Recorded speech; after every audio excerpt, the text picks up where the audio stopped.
One of the world's most innovative cars was created over 50 years ago by aviation engineers to serve the growing demand for automobiles in Sweden.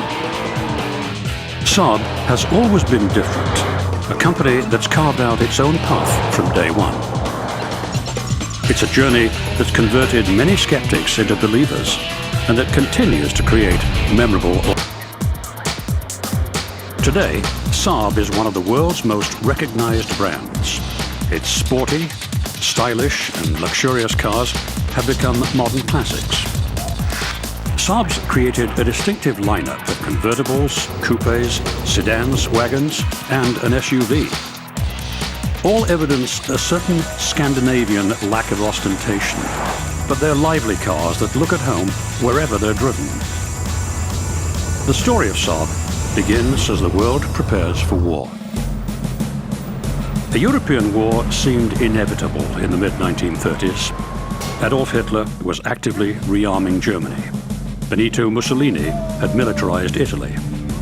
It was time to prepare for the worst.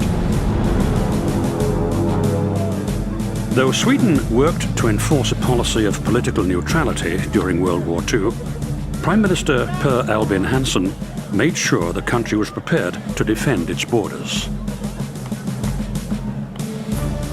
However, this was a precarious balancing act between the German Reich, which had surrounded the country, and the Allies. Hansson knew Sweden had to build its own weapons to give it the strength to back its neutrality. Volvo was called upon to manufacture tanks and trucks. Then the Swedish government created Svenska Aeroplane Aktiebolaget, AB, or Saab, in May 1937 to build military aircraft. Its first planes were based on the German Junkers. Saab built these planes under license while it developed original designs. The Saab 17 was the first plane to be designed and built by Saab. It took its maiden flight in May of 1940. Versatile, it was configured as a dive bomber and reconnaissance aircraft. It remained in use into the 1950s. Saab engineers learned quickly, and by 1942, they were ready to unveil an all-steel attack bomber, the Saab 18.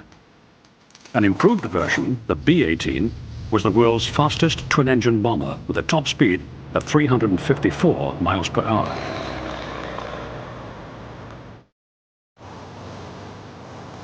Saab Aviation kept improving. By 1945, they developed a lethal single-seat attack fighter armed with cannon and machine guns. This pusher-propeller plane, with the engine in the back, proved to be the ideal airframe to use for Saab's first jet. The 21A became the 21B jet fighter in 1947. Saab's aviation business was soaring, but its managers realized that after the war, it would have to diversify. One product made the most sense: automobiles. To study what kind of car Swedes would want after the war, Saab put together a team of about 15 of its aircraft engineers. Sixten Sasson, a technical illustrator, was charged with drawing the shape of the car, and Gunnar Lundström led the team. Work began in April of 1946 on the first running prototype, the Saab 92001. A car emerged that was different from anything else on the road. Sasson's aircraft-inspired styling was unmistakable. The futuristic first prototype was ready to roll in the summer of 1946. Its aerodynamic body had a very low coefficient of drag. The welded all-steel body was pressed as one unit, from the front windshield to the rear bumper. The sleek, unusual car was also front-wheel drive and had a two-stroke engine. This feature, which required oil to be mixed with gasoline, would eventually be a drag on growth. For now, however, the country eagerly waited for the first Saab to roll off the line. After busting a hole in the factory roof so they could install the tall body stamping press, production of the Saab 92 began in December of 1949. People flocked to see the new cars when they hit the showrooms. The company estimated that it could sell 15 to 35,000 cars, but it could only build about 1,200 that first year. Since the company had secured a good deal on some surplus moss green paint from the military, all of the first cars were green. Saab began selling cars in Sweden and exporting to neighboring Scandinavian countries. This brought in foreign currency needed to buy imported materials and equipment. Its two-stroke engine was lighter, simpler, and less expensive to manufacture. Two-stroke engines also have the potential to pack about twice the power into the same space, because there are twice as many power strokes per revolution of the pistons. The combination of lightweight and twice the power gives two-stroke engines a great power-to-weight ratio compared to many four-stroke engine designs. This gave Saab engineers an idea about how to build the car's reputation. Success on the rally circuit would get attention and spur sales. Just a few weeks after production began, 2 cars entered the Monte Carlo rally. They finished, but didn't win. But they kept at it. By the end of the year, the team won the toughest rally in Sweden. Saab was on the map. By 1955, Sasson had prepared an updated version of his winning car, the 93. He'd restyled the front end, and the engineers had beefed up the 3-cylinder engine. Stock, it delivered 38 brake horsepower, but rally versions tuned it to deliver 65. Drivers like Erik Karlsson began to campaign the cars. After winning the Finnish rally, he said, "You can't drive a car harder than this."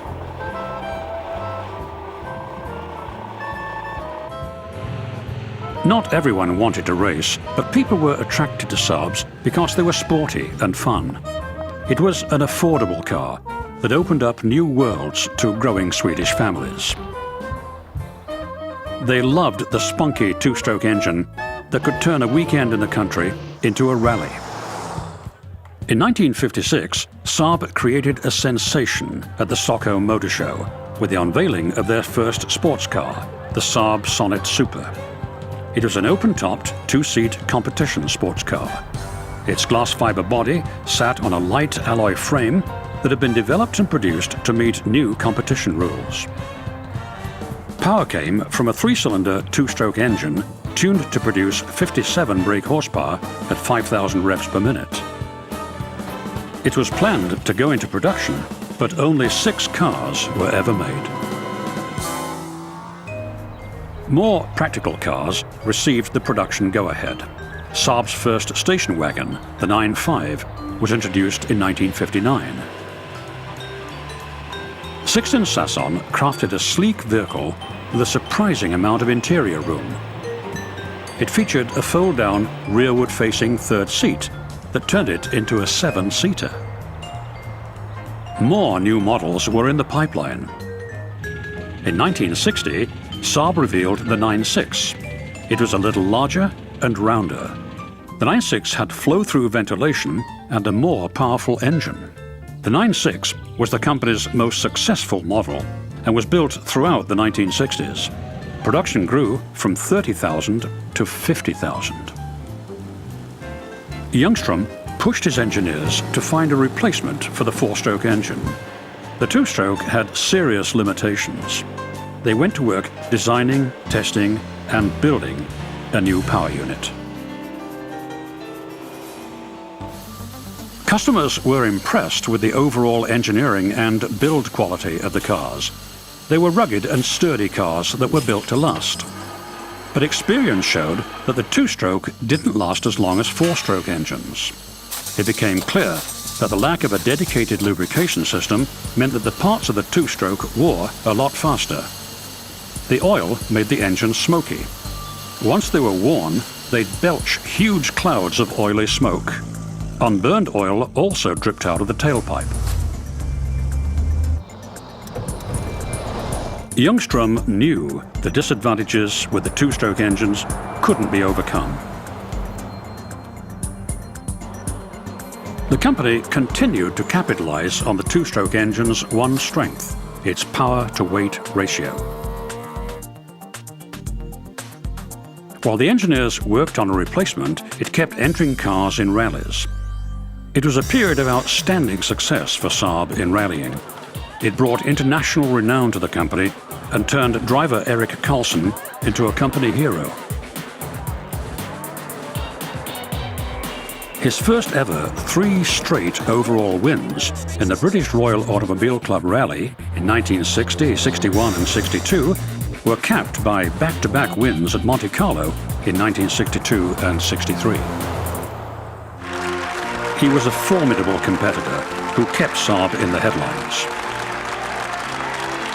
Karlsson's racing exploits looked so easy and received so much attention in Sweden that it was difficult for Ljungström to convince the board to give the go-ahead to produce the 4-stroke engine he was developing. Finally, after much persuasion, the board agreed. The 2-stroke engine was on the way out.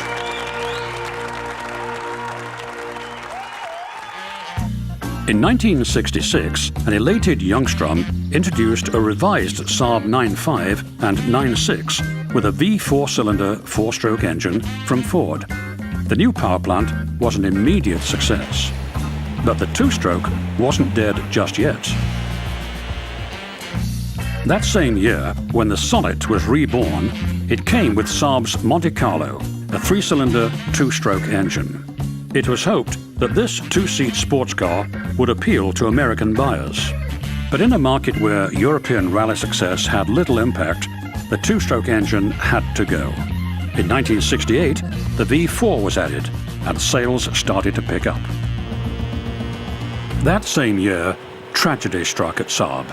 Sixten Sasson died just as a new era was beginning for the company. The 2-stroke was history, and Saab was about to launch its most successful model to date. Sweden and the rest of Western Europe was becoming increasingly prosperous. It was time to build a car for the changing times. Saab was ready to serve this more affluent market with the 99. This was a completely new car. The 9.5 and 9.6 were still being made, but the 99 was the wave of the future. Though it was a totally different car, it was unmistakably a Saab. Styling wasn't the only change. The new car came loaded with innovations. It had a larger engine, the company's first automatic transmission, headlamp washers, and deeply padded seats with built-in headrests to reduce whiplash injuries. The 99s initially came with an engine designed by Triumph of Britain. This was eventually replaced by a Swedish 4-cylinder engine. As planned, this car took Saab to another level. It was continually improved. To show off its more powerful car, Saabs were once again entering into rally competition. They tried something new, turbocharging. In 1979, Stig Blomqvist won the Swedish rally in a turbocharged Saab 99. The first time that a turbocharged car had won a World Championship rally. Saab's Turbo had become a cult favorite. Launched at the 1977 Frankfurt Auto Show, it received enormous media attention. Saab wasn't the only company to introduce new technology into the rally circuit. It was soon outstripped by wealthier opponents and withdrew from racing. It concentrated efforts on improving design and manufacturing processes. It installed new computer systems and factories full of robots. The result of this investment was the Saab 900. It was an instant classic. It would be built from 1979 to 1993. It was enormously popular. Hundreds of thousands were sold around the world. The 900's popularity stemmed from its feature-laden offerings. It came with independent suspension, coil springs, and four-wheel disc brakes. It had self-repairing bumpers, heated seats, headlight cleaners, an anti-lock braking system, a revolutionary ventilation air filter that was loved by people with allergies, and of course, an optional turbo engine. The Cabriolet was an instant hit when it was introduced in 1986. More than 27,000 were sold in the first year. All in all, the 900 delivered. It was built to appeal to the near-luxury buyer, but Saab was aiming higher. It searched for a new look that would capture a buyer more interested in style. The Saab EV1 experimental prototype, developed in 1985, was a testbed for an advanced sports coupe. The car was built with new materials like carbon fiber reinforced plastics that Saab engineers wanted to try. The interior ventilation system used solar cells in the roof to keep the car cool when it was parked in sunlight. Its 285 brake horsepower 16-valve turbocharged engine gave it impressive performance. But this was just a concept. Saab needed real-world cars. It hired the legendary Italian firm of Giorgetto Giugiaro to design its first entry into the larger car market, the 9000.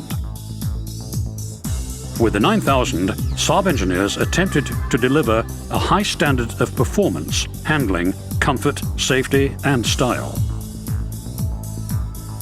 Its third-generation turbocharged engine gave it a top speed of 135 miles per hour and 0 to 60 in 7.8 seconds. This was a large car that moved. In 1988, Saab produced its first four-door car, the 9000 CD. This was a car designed for growing families and the executive class. These innovative new products were increasingly expensive to design, build, and market. The late 1980s launched an era of consolidations. Saab management realized the company needed help to survive. It wasn't alone. Ford had beaten out GM to buy Saab's Swedish counterpart, Volvo. GM turned its attention to Saab. The giant American corporation wanted to add a European luxury car maker to its lineup. Saab accepted its offer, and the two companies announced a joint venture in March of 1990. Saab hoped that General Motors would give it the financial, engineering, purchasing, and marketing resources necessary for growth. But some feared GM would crush Saab's uniqueness. In 1994, the automotive world anxiously awaited the first joint effort, the revamped 900. This was the first time an existing Saab model was replaced with a completely new version in the same market segment. The evolutionary design received a positive reaction from the public, who still remembered the thrill of driving the original 900, and also from those who missed it. In 1994, a revamped 900 Cabriolet was shown at the Detroit Auto Show. Like the rest of the 900 range, it was offered with a new 2-liter turbo engine. The 900 also boasted the first V6 engine ever available in a Saab. Saab's designers have been working on ideas for a new, larger model since the early 1990s. Unfortunately, this project had been repeatedly delayed and eventually scrapped. It was resurrected in February 1993. 7 designers were assembled to begin fresh on Project 640. Each would produce a scale model from which the new car would be chosen. In less than 3 years, the car went from drawing to manufacturing. Saabisms reintroduced for the 9.5 include the clamshell bonnet and the return of the floor-mounted ignition and reverse gear lock, that was absent from its predecessor, the Saab 9000. The new 9.5 retained existing Saab design cues and features such as its attention to safety, the curved C-pillar, and the overall ergonomics of the vehicle, especially in respect to the driver. Saab set out to exceed its already high safety standards and make it its safest car yet. In 1998, the introduction of the 9.5 sedan was followed by the first Saab wagon in over 30 years. The GM investment was helping Saab expand its lineup. While new products were rolling out, Saab's performance wasn't quite what GM had wanted. In 2000, GM moved to purchase control of the whole company. The following year, Saab's first concept car since 1985 was shown to the world at the Frankfurt Motor Show. It combined aspects of roadsters, wagons, and pickups all in one car. While its vision of the future was attention-getting, the company's real-world performance would be judged by actual drivable products.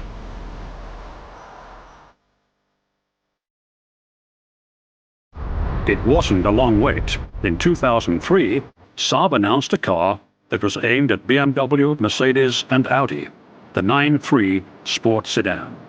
It promised a premium car that was sporty and fun to drive, that would appeal to a younger buyer, typically 35 to 45 years old. The sedan was seen as a core product that could serve as the platform for other variations. It was designed to convey a sense of movement even when it was standing still.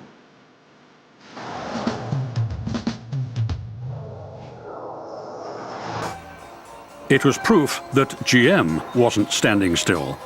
This car was created with the biggest investment program in new models in Saab's history. General Motors spent over $450 million in new facilities and machinery that transformed the old Saab plant into what was essentially a new factory. This large investment began to pay off when the new 9.3 became Saab's best-selling model. Buyers said they liked its sporty styling and fun-to-drive performance and handling. Of course, some liked the 300-watt AM/FM/CD infotainment center with its 13 speakers. It came with Bluetooth-capable phones with voice recognition, text messaging, and GPS navigation.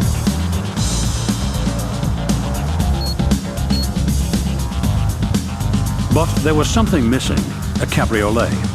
Saab filled the gap in the range when it brought out its open-top 9.3, available in steel grey or a vivid lime yellow.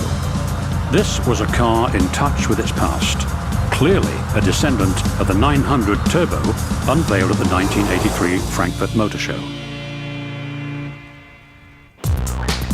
Saab is a company that nurtures its heritage. It has a history of providing driving excitement with unique vehicles created with timeless Scandinavian design, whether driven in competition or for weekend escapes. Saab's aviation genetic code